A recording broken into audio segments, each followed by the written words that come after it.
দীর্ঘ 18 বছর পর দেশে ফিরেছেন প্রয়াত বিএনপি নেতা নাসিরউদ্দিন আহমেদ পিন্টুর ছোট ভাই রিয়াজউদ্দিন আহমেদ মনি। সকাল 9টার দিকে তিনি হযরত শাহজালাল আন্তর্জাতিক বিমানবন্দরে অবতরণ করেন। এরপর শহীদ প্রেসিডেন্ট জিয়াউর রহমানের মাজারে ফুল দিয়ে শ্রদ্ধা জানান।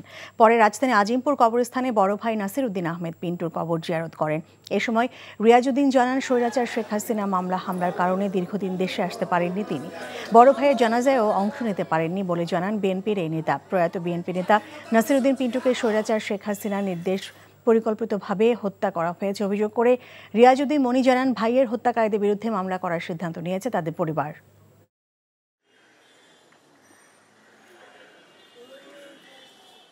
এই স্বৈরাচার হাসিনা সরকারের অবৈধ সরকারের রসায়নের উপরে দেশান্তর হই এবং এই যদি আমি দেশে না যেতাম আমার উপর অনেক অত্যাচার হতো, যেটা আপনারা দেখতে পাচ্ছেন। আমার বড় ভাই নাসিরউদ্দিন পিন্টুকে হত্যা করেছে জেলের মধ্যে রেখে। নতুন স্বাধীন পেয়েছি আমরা, যার জন্য আমরা বাংলাদেশে এসেছি। আমার মতো অনেকেই আরও বাংলাদেশে এসেছে। তো আমি এখন ইনশাল্লাহ আমার আসার মূল উদ্দেশ্য, প্রথম কাজটা হবে আমার ভাই নাসিরউদ্দিন আহমেদ পিন্টুর হত্যার মামলা করব।